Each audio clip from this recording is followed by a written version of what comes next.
Je suis vraiment content d'être là aujourd'hui avec vous et merci pour l'invitation, Florine.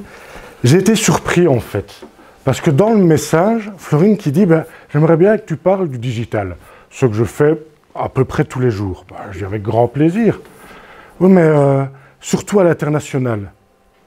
Et ma question c'était, il y a encore des entreprises qui ne sont pas à l'international, il y a encore des entreprises qui travaillent dans leur jardin et qui ne vont pas voir un peu plus loin. Vous savez, aujourd'hui, quand j'ai commencé ma carrière, ok, et je vois qu'il y a des cheveux gris aussi autour de la table, ou plus de cheveux du tout.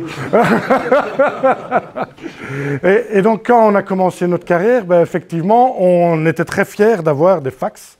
Moi j'ai commencé ma carrière de commercial avec un beeper, donc j'avais un swatch de beep, j'étais quand même moderne, c'était ma montre le beeper, donc j'étais à la page. Et on n'avait pas encore les mailings, on n'avait pas encore les smartphones, même les Nokia 3310 n'étaient pas là. Et donc c'était un peu plus compliqué d'aller à l'international. Oui, ça coûtait cher d'aller participer à des salons, de faire de la prospection, etc. Aujourd'hui, grâce aux outils digitaux, on a vraiment la possibilité de communiquer et d'avoir une caisse de résonance qui est extraordinaire. Et en plus de ça, vous avez des organismes à ma droite, à ma gauche, des organismes qui sont là pour vous aider, pour faire en sorte de vous guider dans ce contexte international. Alors, ce que j'ai envie de faire avec vous aujourd'hui, c'est de partager une expérience, mais c'est surtout de vous donner des trucs et astuces. Vous avez tous eu une journée, je suppose, professionnelle chargée, et donc j'ai pas envie de faire plein de blabla. J'ai envie de vous montrer quelques trucs et astuces pour mieux communiquer, pour trouver des clients, pour faire en sorte de faciliter et d'automatiser votre prospection à l'international. C'est l'objectif de tout un chacun. Je suis patron de PME comme vous et aujourd'hui, la prospection, je n'en entends plus parler. Pourquoi?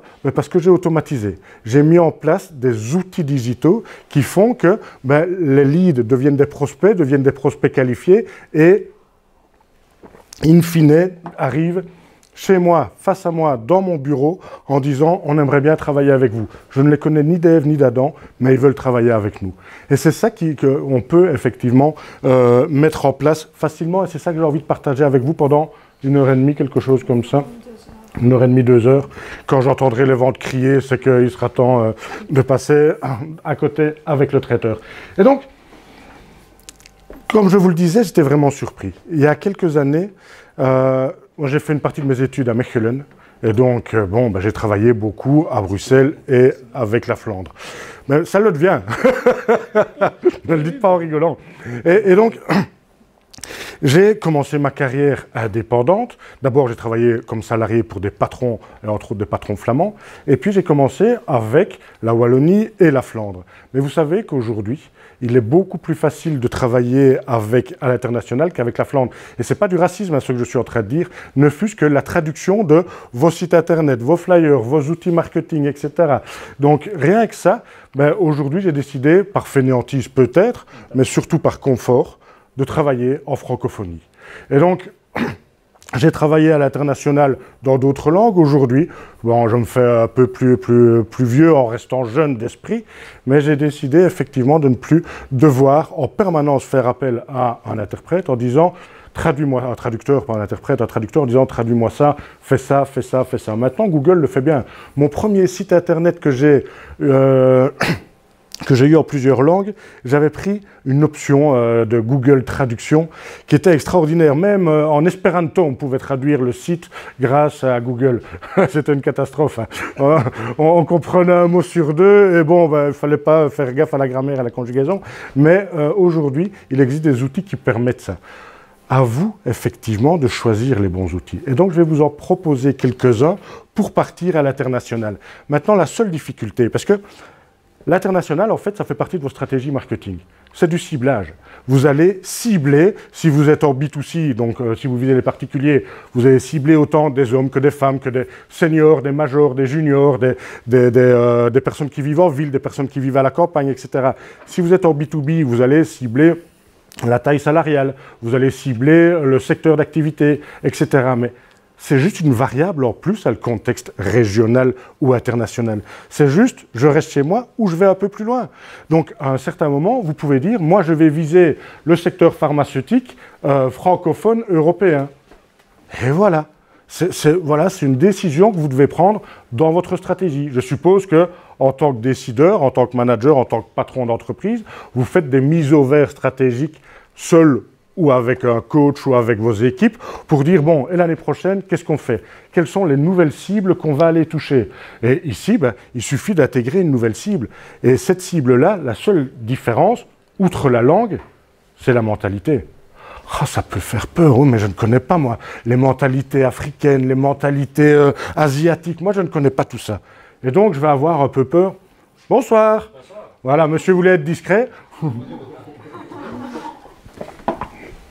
Et donc, vous allez vous dire, en tant que patron, moi, je ne connais pas ces mentalités nord-américaines, sud-américaines, africaines, etc. Vous savez que dans notre petit pays, en Belgique, il y a 97 nationalités représentées. Représentées. C'est pas un gars qui s'est paumé par hasard. Il y a 97 nationalités, donc 97, ou moins, mais pas beaucoup, mentalités différentes, manières de consommer différentes. Et aujourd'hui, même si vous restez au national, mais de toute manière, vous devez intégrer cette variable dans votre stratégie. Donc, tant qu'à faire, ouvrez un peu votre jardin et allez voir un peu plus loin où se trouvent les autres consommateurs qui ressemblent de toute façon à vos consommateurs actuels. Donc, il suffit de faire le premier pas. Une fois que vous avez traversé la première frontière, les autres vont suivre, ça je vous le garantis. Et les outils digitaux vous permettent très facilement d'automatiser. Vous ne devez pas être en permanence un globe-trotteur et faire le tour du monde. Vous devez simplement utiliser les bons outils pour vous faciliter la tâche. Et moi, je déteste quand on me parle de digitalisation de l'entreprise. Je déteste quand on parle de... Ça reste des outils. Moi, j'aime bien qu'on parle d'un monde phygital. Avant, on parlait d'un monde réel et d'un monde virtuel. Rappelez-vous, au début, dans le monde virtuel. Aujourd'hui, c'est un monde phygital, physique et digital. Et donc, vous allez utiliser les outils physiques et les outils digitaux. Mais ce n'est pas une transformation digitale de l'entreprise. C'est une amélioration de la performance grâce à des outils ingénieux, des outils qui vont surtout diminuer votre effort. Et si je m'écarte un petit peu du marketing et du commercial, vous savez, il existe maintenant avec l'intelligence artificielle, avec les bouts de chat, etc., il existe des secrétaires virtuels, comme ils disent. En fait, vous avez des assistantes avec l'intelligence artificielle. Vous avez par exemple Julie Desk. Vous pourrez taper Julie Desk qui va gérer votre agenda. Et donc, vraiment, elle va prendre des rendez-vous avec vos contacts, elle va gérer votre agenda par mail. Vos prospects ou vos clients vont avoir l'impression que vous avez vraiment une assistante qui s'appelle Julie.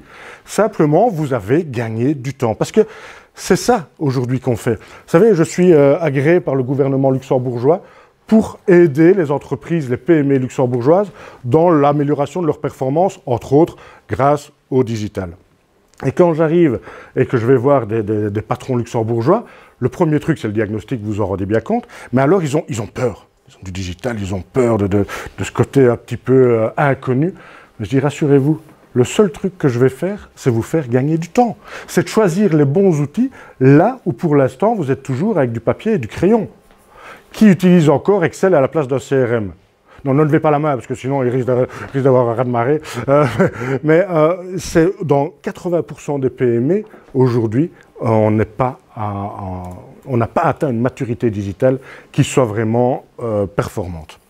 Et donc, ce que j'ai envie de partager avec vous ce soir, c'est 4 étapes et des outils pour réussir à, in fine, faire en sorte que vos leads, donc de vos contacts, s'intéressent de plus en plus à votre activité, soient séduits par votre activité, deviennent des prospects qualifiés, et puis alors on va titiller un petit peu, et on va, pas les forcer, mais on va les stimuler pour qu'ils prennent la décision de passer à l'achat. Et jusqu'ici, vous n'êtes même pas obligé d'intervenir. Jusqu'ici, on peut mettre en place vraiment un parcours d'achat qui soit fluide, qui soit intuitif et qui soit séduisant. En fait, c'est comme la drague. C'est comme la drague. Je vais faire en sorte de me faire connaître si je dis de ma cible, je risque d'avoir... voilà. Et puis alors après, je vais séduire, je vais draguer, entre guillemets. Et puis alors après, je vais m'agenouiller pour dire « Veux-tu m'épouser ?» en espérant qu'elle dise « Oh oui, je veux ». Ça ne prend pas 5 minutes. ou bien, ou bien vous êtes vraiment un bon don Juan, messieurs. Ça prend un peu de temps, oui, effectivement, mais derrière, ben, l'action est là. Et donc, il existe différents outils que je vais vous donner des exemples de grosses entreprises et de toutes petites entreprises. Et donc, les premiers outils que vous allez utiliser, c'est effectivement le web avec un blog, avec du contenu marketing, donc du marketing avec des articles, avec ce qu'on appelle aussi un vlog. Ça vous dit quelque chose? Donc, un blog, c'est écrit. Un vlog, c'est un mix entre l'article écrit et le complément en vidéo. On va faire de la publicité payante. On va utiliser les réseaux sociaux, bien entendu. Alors, j'ai pas mal d'entrepreneurs ou même de commerçants qui me disent « Moi, les réseaux sociaux, j'aime pas. Moi, les réseaux sociaux, j'ai pas le temps. J'ai vraiment pas le temps, tu sais. Moi, je dois gérer mon stock, je dois gérer mon équipe, je dois gérer les horaires, je dois gérer les clients, je dois vendre, je dois acheter. Donc, j'ai pas le temps pour les réseaux sociaux. » Aujourd'hui, ma réponse est simple. Si vous n'utilisez pas les bons outils digitaux, parce que vous n'avez pas le temps, demain, vous aurez beaucoup de temps. Ce sera trop tard. C'est peut-être dur dit comme ça, mais c'est la réalité, quel que soit votre secteur.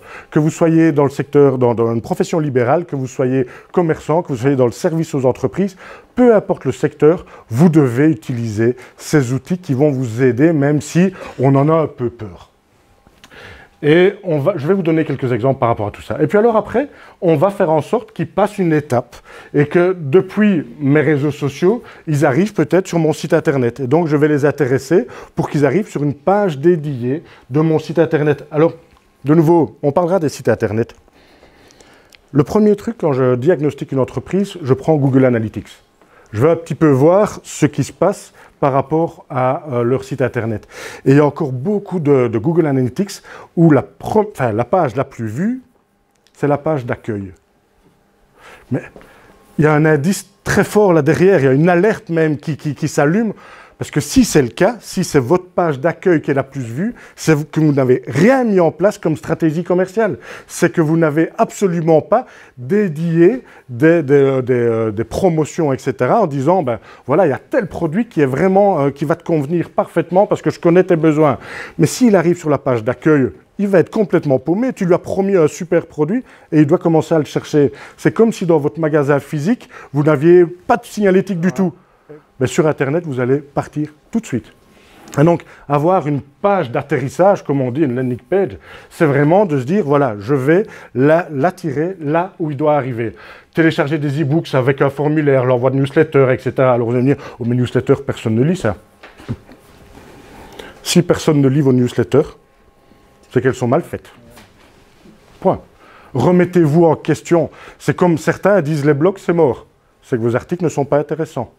Le marketing de contenu, aujourd'hui, est un des outils les plus puissants que vous pouvez utiliser. Ce n'est pas le plus rapide, ça je suis entièrement d'accord avec vous, mais c'est d'une puissance, d'une influence extraordinaire. Et donc, d'ici, ben voilà, je les ai intéressés à mon concept, à mon produit, je vais les inviter à aller un pas plus loin. Et donc, je vais les inviter à arriver sur une page avec une offre commerciale, avec un configurateur, avec une démo. Par exemple, si vous vendez des logiciels, un essai gratuit de 14 jours de votre logiciel. Bref, je vais leur donner vraiment envie de se dire, OK, là, je n'hésite plus, j'achète. Je prends rendez-vous avec le commercial. Je m'inscris à la conférence qu'ils organisent. Je fais en sorte de le faire bouger et qu'il sorte sa carte bancaire et qu'il sorte son bic en disant « je signe ». Et donc, je vais vous donner des outils par rapport à tout ça. Commençons par la notoriété. Commençons par vraiment ce côté visibilité, ce côté, non pas crédibilité, mais être connu. Et vous le savez, ceux qui ont déjà fait du marketing, c'est être connu et puis être reconnu. Okay, être connu, c'est facile. Hein. Vous me donnez un budget, demain, la Belgique ou le monde entier vous connaît. Mais vraiment. Hein. Et il y en a qui l'ont fait. Regardez comme c'est facile. Vous donnez un budget, eux c'était quand même un budget de 50 millions de dollars, hein. Mais vous leur donnez un budget et le monde entier a vu que Red Bull existait. De nouveau, je ne veux pas faire la vieille infanterie, mais Red Bull, moi quand j'étais jeune, je ne buvais pas de Red Bull, ça n'existait pas. Ça n'existait pas. C'est pas comme Coca-Cola qui a 150 ans. Enfin, j'en sais rien, je sais pas quel âge a Coca-Cola. Mais Red Bull n'existait pas. Maintenant, avec leur chaîne YouTube, avec leur écurie de Formule 1, avec tous les sportifs qui sont sponsorisés, avec Félix qui saute de la stratosphère, le mec. Mais Félix qui saute de la stratosphère, il a plus de vues sur YouTube que l'ouverture des Jeux Olympiques de Londres. Vous imaginez une entreprise privée qui parvient à capter l'attention d'un plus grand nombre que les Jeux Olympiques. Pourtant, c'est l'événement sportif, avec le truc aux États-Unis, le Super Bowl, qui attire le plus de monde. Alors, je vous souhaite 22 millions, 29 millions, 45 millions, enfin, je vous souhaite cette visibilité. Si vous avez 50 milliards, 50 millions, pas 50 milliards, 50 millions de dollars à investir. Mais Red Bull l'a fait, et ok, c'est une grosse boîte. Je vais descendre un peu d'un niveau, parce que vous allez me dire, ouais, mais s'il vient à Coca-Cola, il va sûrement parler bientôt de Steve Jobs et de Bill Gates, parce que voilà, on m'a toujours dit... Red Bull a commencé avec rien du tout. Hein. Non, mais bien entendu. Absolument rien. C'était une TPE, une PME qui a grandi. Pour ça que c'est un exemple que j'aime bien quand je vois ce genre de résultats. Une chaîne TV qui arrive sur un bouquet en Flandre. Et ils se sont dit, on va essayer de faire connaître aux ménages flamands notre offre, notre nouvelle arrivée sur Telenet. Et donc, il y a TNT qui fait un petit événement, c'est ce qu'on appelle du street marketing, qui fait un petit événement dans un village flamand. Si vous ne l'avez jamais vu, vous tapez dans YouTube Dramatic Surprise on a Quiet Square et vous allez arriver parmi les 60 millions de personnes qui ont regardé cet événement-là. 60 millions. Le mec qui a lancé la campagne s'est dit, si j'arrive à 1 million, c'est bingo. Si j'arrive à 3 millions, j'ai touché tous les ménages flamands. Mais vraiment, le mec, il a sabré le champagne. Hein. Qu'est-ce que ça lui a coûté? Ça lui a coûté, ça ne lui a pas coûté 50 millions de dollars. Ça lui a coûté quelques caméras, quelques autorisations et quelques acteurs. Et puis un copain qui mixait tout le bazar. Mais regardez, honnêtement, allez voir. C'est quelque chose qui assure la visibilité. YouTube, Google donc, est un moteur de recherche très très puissant. Alors vous allez me dire, oui mais enfin tu nous parles de grosses boîtes, etc. TNT, j'ai pas une chaîne de TV. Ok, permettez-moi de vous parler de moi un petit peu. Alors, je suis spécialisé en marketing, vous l'aurez compris, et en personal branding, donc en image de marque par rapport aux individus, aux décideurs et aux sociétés. Donc je travaille leur crédibilité. Mais pour travailler leur crédibilité, il faut que je le sois, on est bien d'accord. Et donc, quand on fait des recherches sur le marketing, il faut que j'essaye d'apparaître un petit peu sur Google ou sur YouTube. Et une de mes spécialités, c'est mettre en place de la veille stratégique. Donc, histoire de pouvoir innover, si on veut innover, il faut mettre en place de la veille, il faut avoir de l'information pour pouvoir se positionner. Et donc, si on tape veille stratégique dans YouTube, il faudrait que j'apparaisse rapidement. J'apparais en premier et j'apparais en troisième. Donc, effectivement, oui, c'est possible. C'est possible de travailler avec des outils digitaux et à notre petit niveau. Alors, comment? Parce qu'on me dit toujours, mais comment tu fais? Tu les payes ou quoi? Non, je ne les paye pas. Tout mon référencement est naturel. Mais il suffit de réfléchir. Quel titre est-ce que je vais mettre à ma vidéo? Quel descriptif est-ce que je vais mettre à ma vidéo? J'en sais rien, moi. Alors, je vais sur Google Trends ou Google AdWords, vous connaissez la régie publicitaire de Google, et je vais aller voir quels sont les mots-clés les plus tapés dans Google, et par rapport à la veille stratégique. Et ces mots-clés les plus tapés, je vais les utiliser pour décrire ma vidéo. Comme ça, je suis au bon endroit, au bon moment, puisque je sais ce qu'ils cherchent. Alors, comment arriver là? Simplement, vous savez, on peut arriver, c'est comme le top 50 à Radio Contact. Hein. On peut arriver très vite au-dessus, mais on peut en descendre aussi très vite. Et YouTube, ce qu'ils aiment bien, c'est effectivement que votre vidéo soit vue, soit cliquée par rapport aux recherches. Je suis persuadé que je peux arriver avec une nouvelle vidéo la semaine prochaine au top de YouTube. Si je l'appelle le marketing du sexe et du poker. Marketing, sexe et poker, c'est 3 mots-clés qui sont hyper cherchés. Maintenant, quand ils vont voir ma tronche, quand ils vont cliquer sur la vidéo, il va avoir un taux de rebond qui va être extraordinaire. Et donc, YouTube va dire, non, celui-là, il raconte des conneries. Je vais déréférencer tout de suite. Donc, je peux arriver au-dessus. Mais pour rester au-dessus, il faut effectivement que le contenu soit intéressant, non pas pour vous, mais pour votre public. Pour votre cible. Et si votre cible est internationale, ben, par rapport à son comportement, ses attentes, sa mentalité, mettez-vous à sa place. Vous connaissez certainement la carte de l'empathie, qui est un outil de créativité, mais aussi un outil de ciblage, en disant « Ok, je vais cibler tel profil ou tel profil. Qu'est-ce qu'il pense? Qu'est-ce qu'il ressent? Qu'est-ce qu'il dit? Qu'est-ce qu'il fait? Quels sont ses freins? Quelles sont ses motivations ?» Et donc la carte de l'empathie va vous forcer à décrire l'individu que vous allez vouloir viser. Après, c'est simple. Qu'est-ce qu'il veut entendre? Qu'est-ce qu'il veut voir comme message?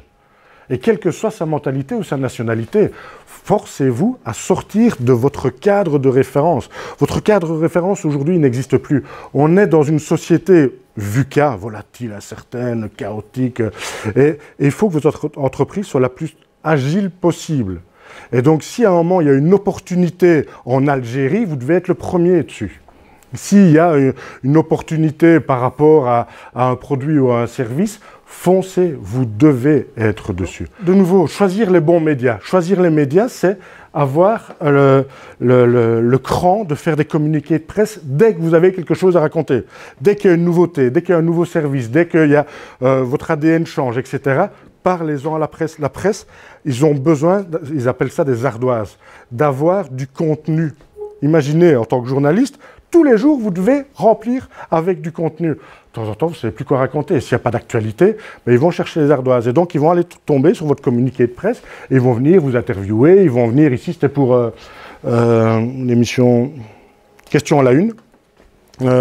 Et donc, ils sont venus m'interviewer au bureau. Alors, ils prennent beaucoup de temps et il faut leur offrir à bouffer. Bon, ça fait partie du jeu, mais au moins, derrière, vous avez une belle visibilité.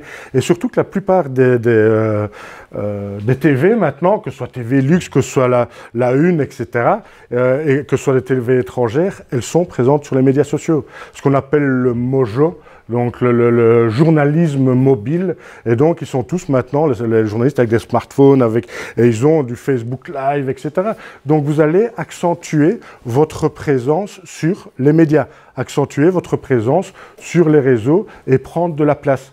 Alors prendre de la place, de nouveau, pourquoi est-ce que j'ai un micro ici et une caméra là? Mais comme ça, Florine pourra leur envoyer la vidéo à ceux qui malheureusement n'ont pas su être présents et peut-être s'en servir pour attirer avoir plus d'invités la prochaine fois. Prendre de la place. Et les réseaux sociaux servent à ça, les sites internet servent à ça. Donc, s'il vous plaît, toujours réfléchir à « et si j'allais un pas plus loin ?» Et ça bouge les frontières. Hein. Là, on ne parle même plus d'international. Les 3W, il n'y a pas de frontières. C'est le plus grand continent au monde. Il n'y a plus de frontières, donc allez-y. Je donnais une conférence début juillet à la MEL, c'est la métropole européenne de Lille, pour la logistique. Et je leur parlais de l'évolution des consommations et l'impact sur la logistique. Et alors, c'était comique parce qu'ils montraient une carte de l'Europe avec tous les entrepôts logistiques les plus gros, etc. en Europe. Et tu avais la Belgique qui était entourée. Donc, ils sont tous, Pays-Bas, Anti-RH, au nord de la France, enfin bref.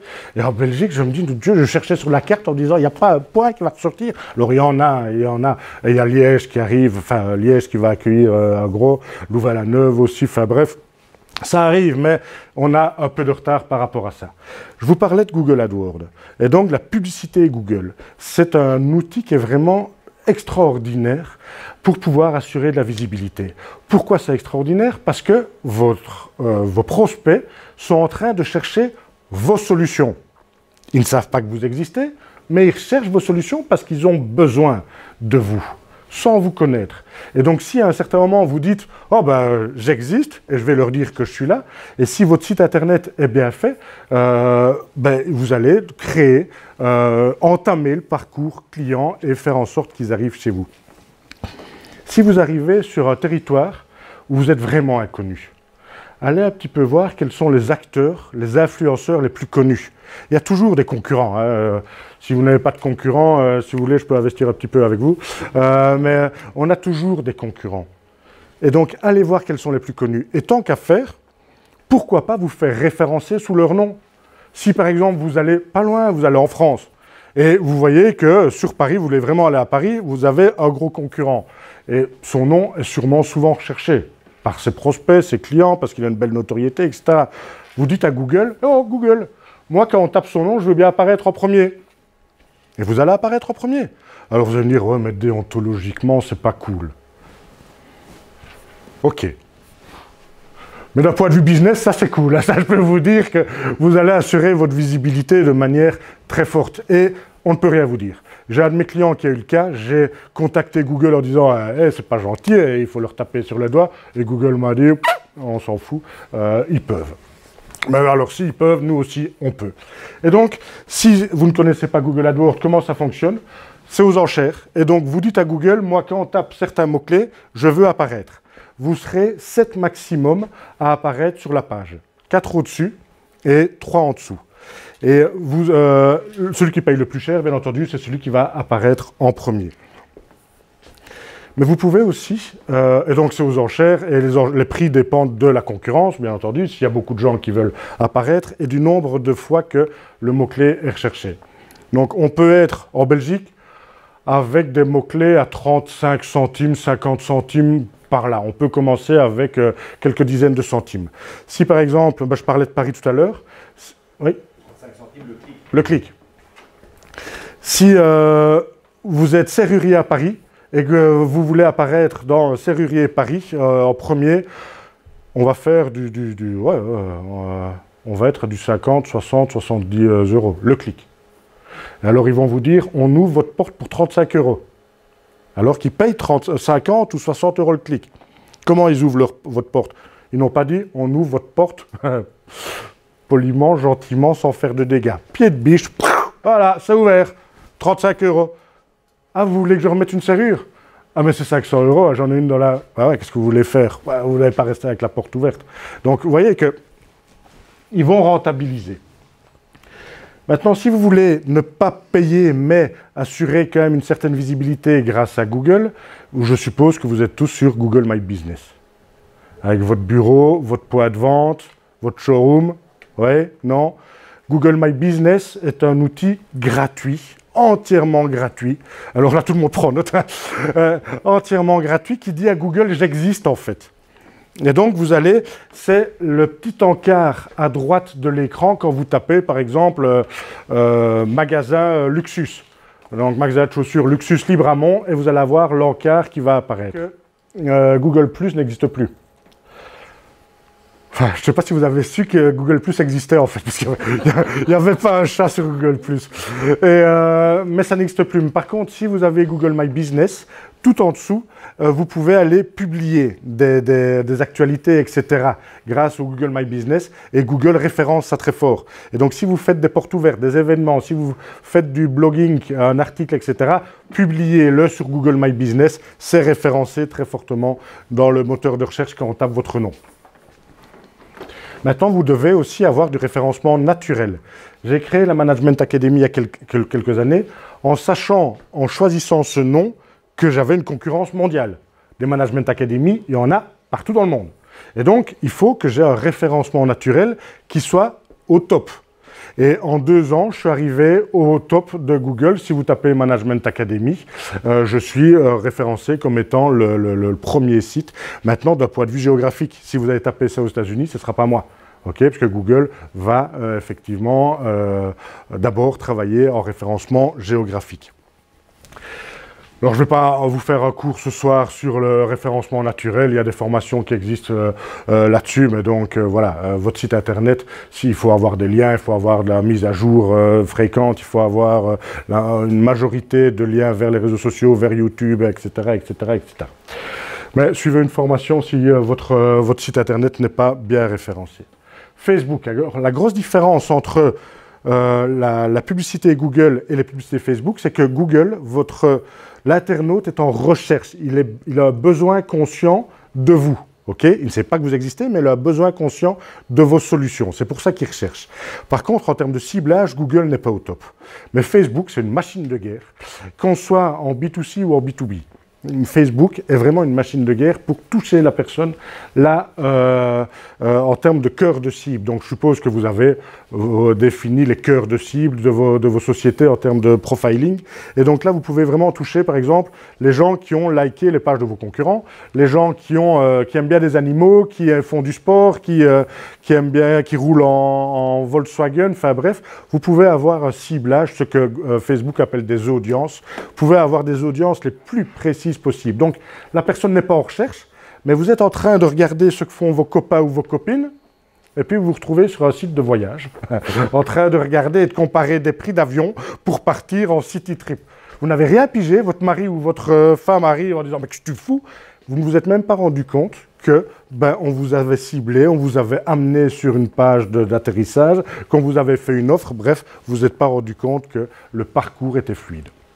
Donc ça, c'est grâce à Facebook. Et alors, vous savez aussi que les publications sponsorisées, ils font du retargeting. Donc, vous allez aller sur Amazon. Vous allez regarder une montre sur Amazon. Vous ne la prenez pas. Vous la mettez peut-être dans le panier ou même pas. Vous retournez sur Facebook, vous voyez une publicité pour la montre. Vous allez lire un article sur je ne sais pas quel blog, vous allez voir une publicité sur la montre. Quel hasard! Ah ouais, ça c'est un fameux hasard. Bon, il y en a encore qui le pensent. Hein, bon, mais donc voilà, on va vous suivre, on va suivre votre adresse IP et ce sont des outils très faciles à mettre en place. Je ne dis pas que vous devez le faire. Faites-vous accompagner par des spécialistes pour le faire, mais je peux vous assurer que c'est très rentable. Quelques chiffres intéressants. On voit ici quels sont les éléments qui vont influencer l'internaute dans son parcours d'achat pour voir s'il va avancer dans le parcours et descendre pour devenir client. On voit que 92% des internautes sont influencés par les recommandations des personnes qu'ils connaissent.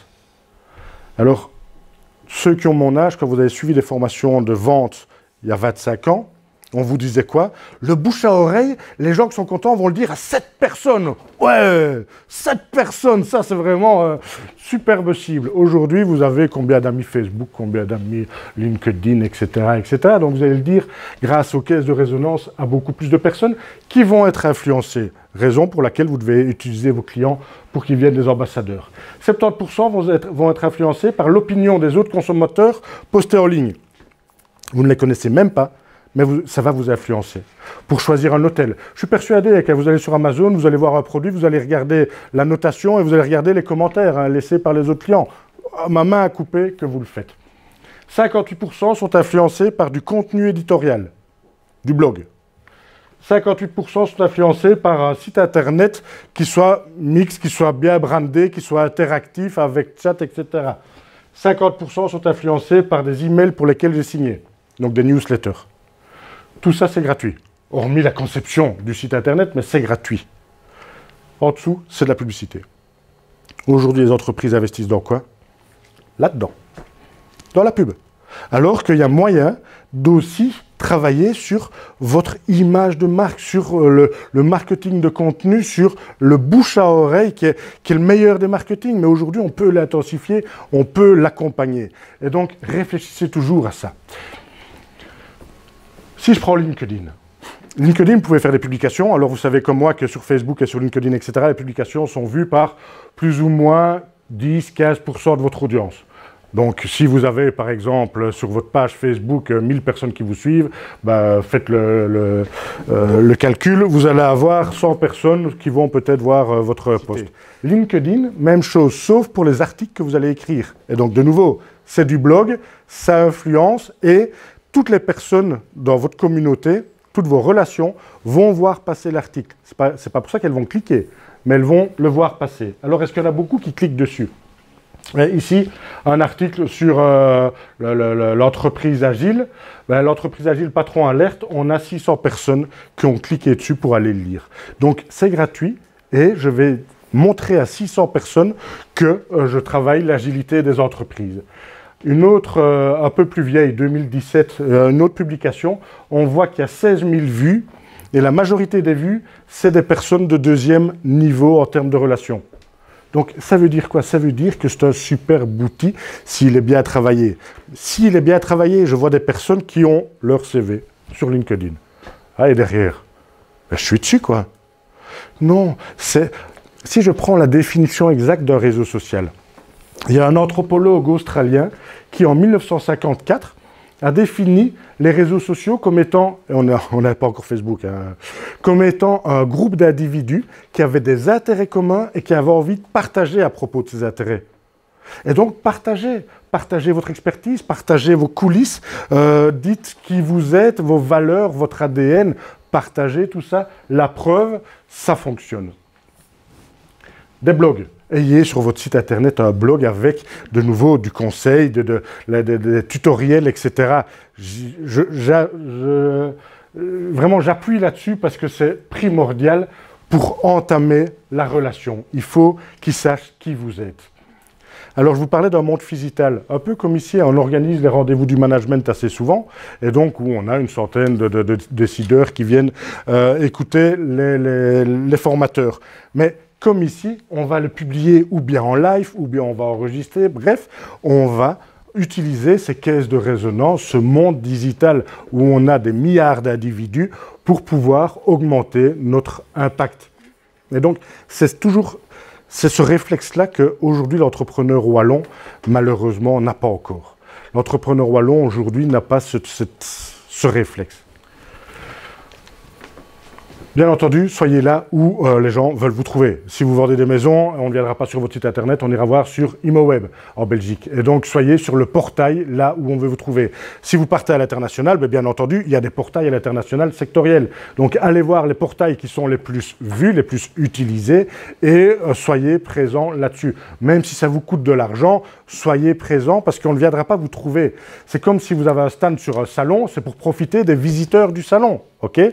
Ici, c'est exactement la même chose, le web. Vous profitez des visiteurs du web. Et faites du networking, quel que soit le pays où vous voulez aller, allez là où se trouvent vos prospects.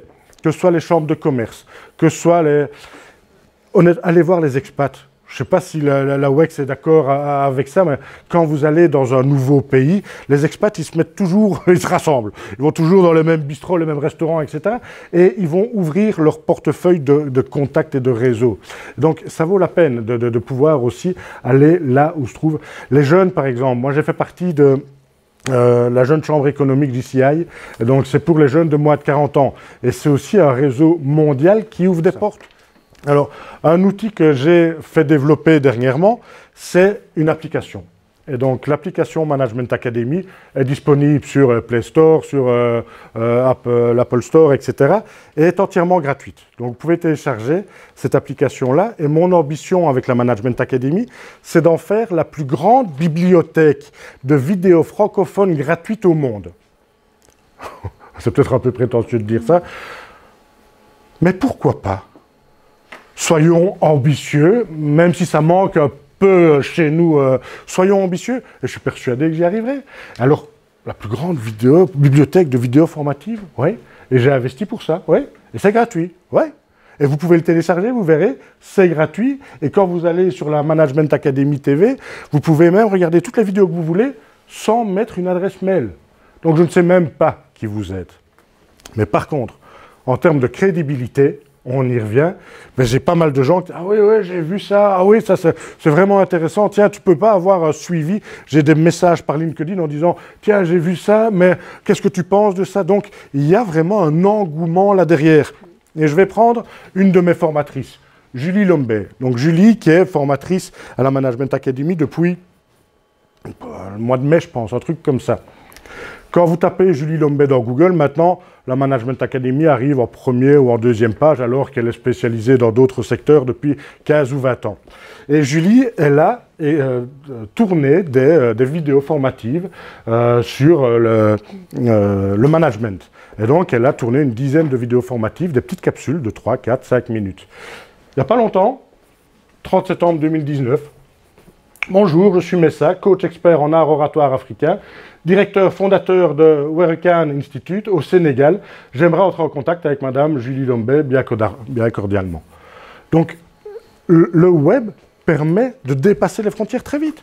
Le web permet d'avoir cette crédibilité qui fait qu'il a vu Julie, il a trouvé grâce au référencement naturel, et puis une fois qu'il a trouvé, il a été voir ses vidéos et il s'est dit oui, oui, j'ai envie d'aller plus loin.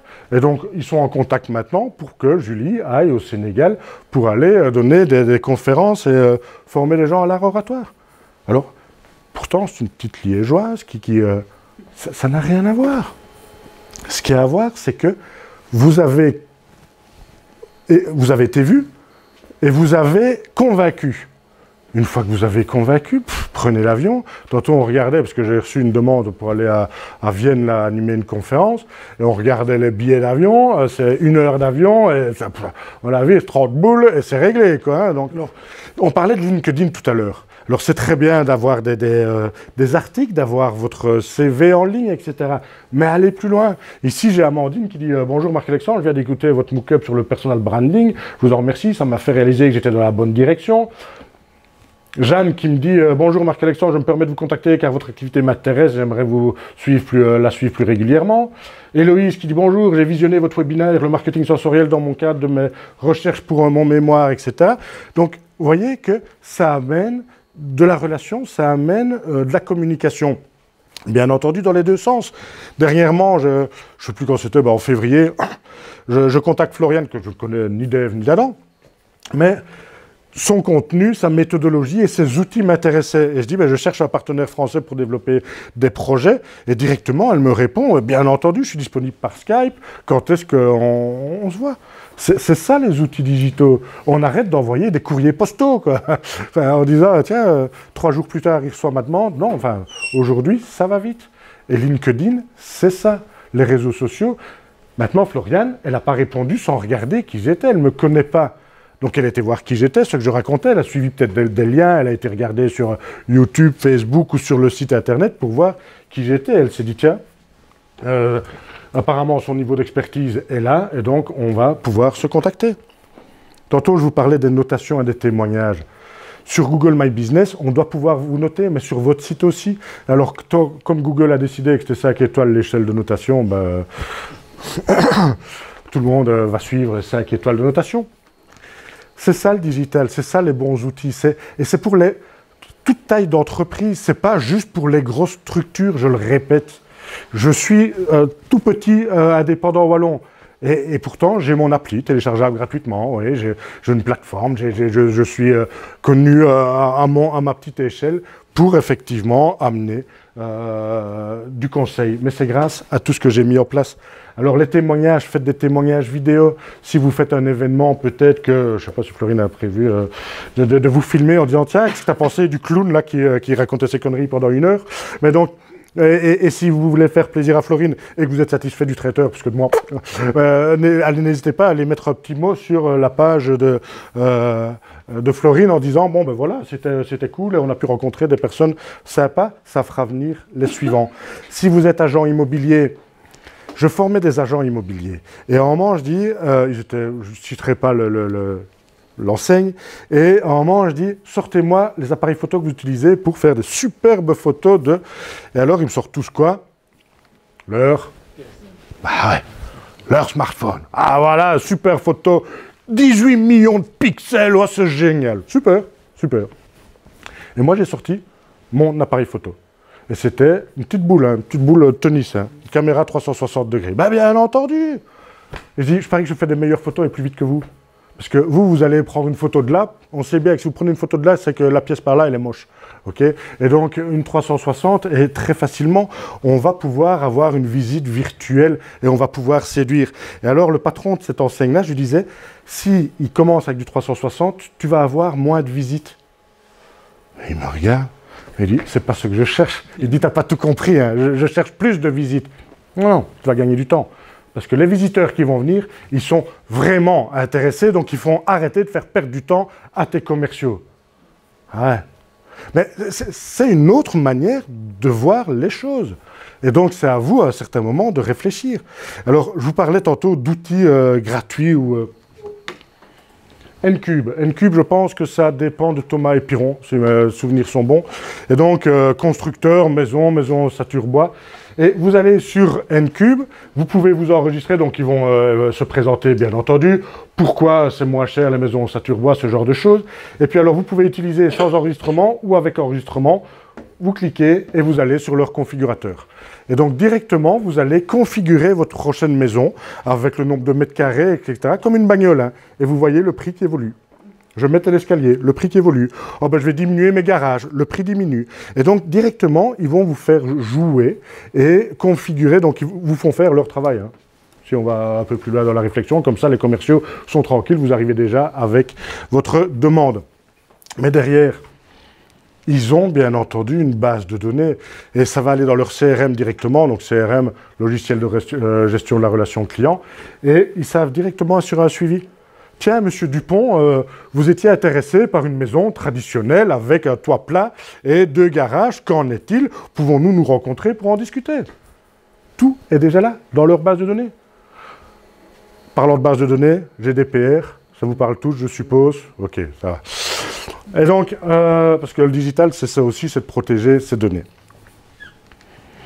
L'UCM que vous connaissez, ce n'est pas de la publicité, c'est un exemple. L'UCM qui avait une communication très traditionnelle, on est les meilleurs et personne ne les croit. Enfin, vous voyez, le genre de communication que tout le monde fait. Et à un moment, on disait, mais fais des études de cas, fais des témoignages, etc. Et donc l'UCM, ils ont fait quoi?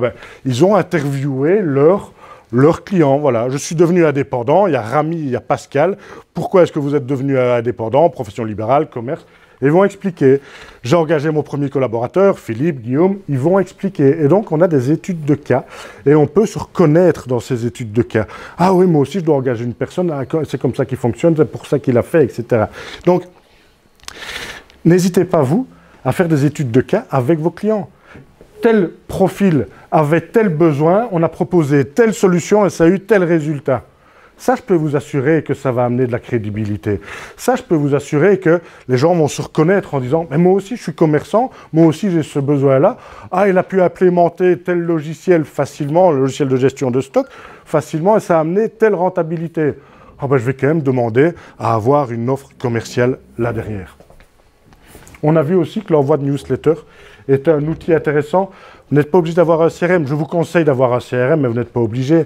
Il existe des outils comme Sendinblue, comme Mailchimp, etc., qui sont des logiciels gratuits d'envoi de newsletter. N'envoyez pas avec votre adresse mail, Gmail, Outlook, etc. De 1, vous devez envoyer par 15 ou 20 destinataires. De 2, ça passera sûrement vite dans les spams. De 3, ce n'est pas professionnel. Et de 4, vous n'avez pas une analytics de qui a ouvert, combien de temps ils ont regardé, quels liens ils ont suivis, etc., etc. Et c'est ça qui m'intéresse. Et donc, aujourd'hui, si vous n'envoyez pas de newsletter à votre base de données, ils vous oublient. S'ils n'ouvrent pas, c'est que votre thématique n'est pas intéressante. S'ils ne suivent pas les liens, c'est que le contenu n'est pas intéressant. Et donc, au début, faites différentes thématiques, différents contenus, testez le matin, l'après-midi, testez le jeudi, testez le vendredi. Faites des tests et faites du test and learn. Et donc, vous allez tester, vous allez analyser qu'est-ce qui marche le mieux, et puis, in fine, dans 3 mois, vous aurez décidé d'une ligne éditoriale, de thématiques intéressantes, etc. Troisième étape, c'est à un certain moment de se dire, OK, j'ai provoqué ton intérêt, tu me fais un peu plus confiance, je suis un peu plus crédible. Maintenant, il va falloir que tu demandes une offre ou que tu reçoives une offre. Il faut qu'on commence à cadenasser notre relation. Et donc, je vais l'envoyer sur des pages commerciales, ou bien je vais lui proposer une consultation gratuite. Je peux aussi lui proposer des démos, des promotions, des essais, etc., etc. Et donc, il y a plein d'outils qui vont le permettre. Et si je reviens avec la maison du voyage dont on a parlé juste avant, bien entendu, sur le site Internet, c'est très bien de dire voilà qui on est, mais on va proposer des voyages en Inde, au Maroc, on va expliquer les voyages qu'on a fait, etc.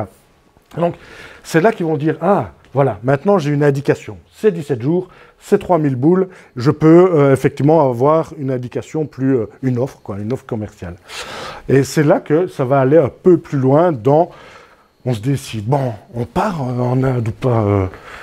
Là, on est dans la négociation avec son conjoint pour le budget familial et peut-être aussi avec l'agence de voyage en disant, il n'y a pas une autre date ou un truc comme ça. Un autre exemple d'une toute petite structure. La maison Lalou, marchand Famenne, ça vous parle? Maison Lalou qui vend des tentures, des rideaux, des stores. 4e génération, donc 3 femmes et puis un jeune, Evan Lalou, qui se dit « Ok, mamie, super mamie et maman ont investi dans le magasin, moi je vais investir dans le digital. Et donc, il a changé son site, il a mis en place un chat, il a mis en place de la vente en ligne, du do-it-yourself avec des vidéos, des tutoriels, etc. Et il a proposé, et il propose toujours, des échantillons gratuits, livrés chez vous, en 48 heures, gratuitement, 3 tissus. Alors, si à un certain moment, vous cherchez un rideau pour votre cuisine, et que vous hésitez, si vous allez chez Brico, vous allez avoir un carré comme ça, qui ne représente rien. Là, vous recevez chez vous, sans bouger de chez vous, vous testez. Où est-ce que vous allez l'acheter? Ou bien sur leur site, ou bien dans leur magasin. Un autre exemple. Gilles, vous connaissez peut-être Team Leader. Team Leader qui est un autre logiciel CRM, un logiciel de gestion, qui est développé en Flandre. Et Gilles Vandenberg qui le propose en Wallonie. Et donc, Facebook, vous désirez gagner du temps, augmenter votre potentiel, etc. N'hésitez pas à nous contacter pour un essai pendant 14 jours. Vous cliquez là-dessus, donc là, il va vous chercher là où vous êtes, ok, sponsorisé, etc. Vous cliquez là, vous arrivez directement sur ce qu'on appelle une landing page, où vous allez pouvoir aller plus loin. Donc, vous n'arrivez pas sur le site Team Leader, c'est où l'essai 14 jours, quoi. Je veux tester parce qu'il me l'a proposé, je vais tester, et donc j'arrive directement sur cette page-là, je tape « essai gratuit », c'est ça qu'il m'a proposé, j'arrive directement sur un formulaire pour recevoir mes codes en essai gratuit. Une fois que vous avez joué avec un logiciel, une fois que vous avez testé un produit, goûté un produit, testé le tissu dans votre cuisine, ben vous êtes convaincu, derrière vous n'attendez qu'une chose. Et ça me coûte combien ça? Et donc vous n'attendez qu'une chose, c'est de finaliser la transaction. C'est de faire en sorte de pouvoir absorber ce produit, ce service, peu importe, et quel que soit de nouveau votre cible. B2B, B2C, national, local, on parle aujourd'hui de ciblage local et d'économie locale, c'est-à-dire global et local. Un petit coiffeur à Namur, Fred coiffeur artiste, je ne savais pas qu'il y avait des coiffeurs artistes maintenant, et Fred, à Namur, qui s'est dit j'en ai marre de décrocher en permanence pour la prise de rendez-vous, etc., etc. Et ce que je conseille à tous les coiffeurs, tous les kinés, tous les ostéopathes, tous les dentistes, etc., c'est d'avoir un agenda en ligne. Et donc, vous allez sur son site, vous dites je suis un homme, coupe homme, je veux Frédéric ou Sarah ou je ne sais pas qui. Ah voilà l'agenda de Frédéric pour une coupe homme. Je peux ajouter des services, je peux avoir mon fils avec, et c'est réglé. Et lui, il ne doit pas décrocher son téléphone tout le temps, il s'occupe de son métier, de ses clients.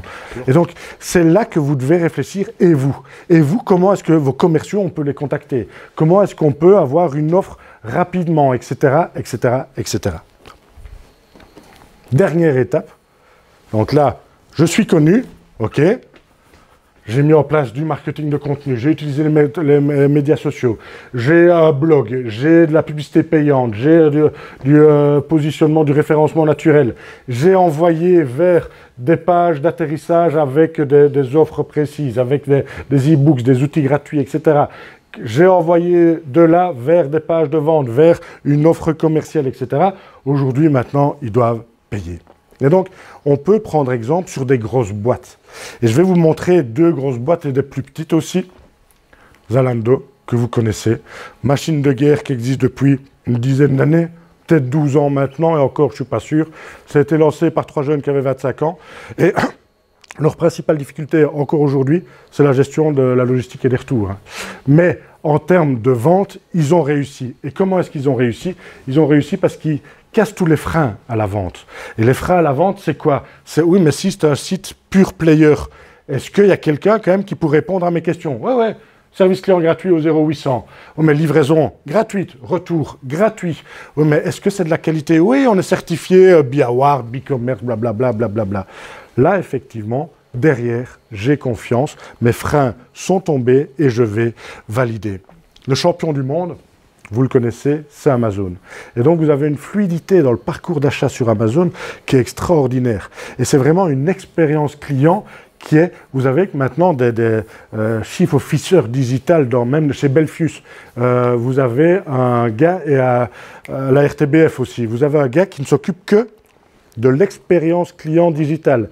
Est-ce que c'est fluide? Est-ce que c'est honnête? Est-ce que c'est vraiment quelque chose de positif? Il y a des gens qui ne font plus que ça, l'expérience client. Ici sur Amazon, à mon avis, ils sont 3000 à gérer l'expérience client.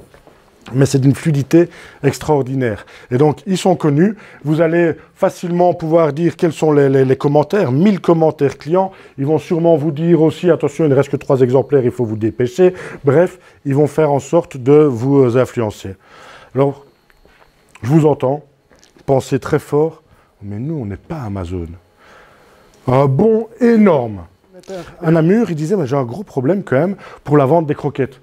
Les croquettes, ça ne se vend pas bien. Et est-ce que le parcours est vraiment fluide? Pour aller acheter un sac de croquettes, tu dois faire la file et attendre ton tour, même si tu ne dois pas faire soigner ton kleps. Et après, ben, tu prends ton sac de croquettes et tu rentres chez toi.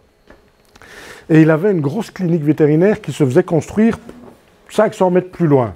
J'ai quand même peur, etc. Et il a lancé Croquette & Go. Donc, petit vétérinaire tout seul, hein, donc même pas d'assistante. Croquette & Go, en fait, tu achètes tes croquettes, tu payes tes croquettes sur Internet et il y a un espace de stockage où il y a le nom de ton chien sur tes croquettes dans les 12 heures, 24 heures. C'est là, tu peux aller les chercher quand tu veux. Et le dernier exemple, parce qu'un coach sportif, on parlait de l'agenda en ligne, mais on peut aller plus loin. On peut aussi, pour un coach sportif ou un consultant, etc., vendre des packs d'heures et dire, voilà, je vends un pack de 30 heures et tu viens quand tu veux, mon agenda est en ligne et chaque fois que tu viens, ça s'enclenche, c'est déduit du pack et donc à partir d'un certain moment, ben, après les 30 heures, c'est terminé. Donc je vais faire prépayer mes services, prépayer et le gars il vient quand il veut, moi je suis à la disposition de chacun.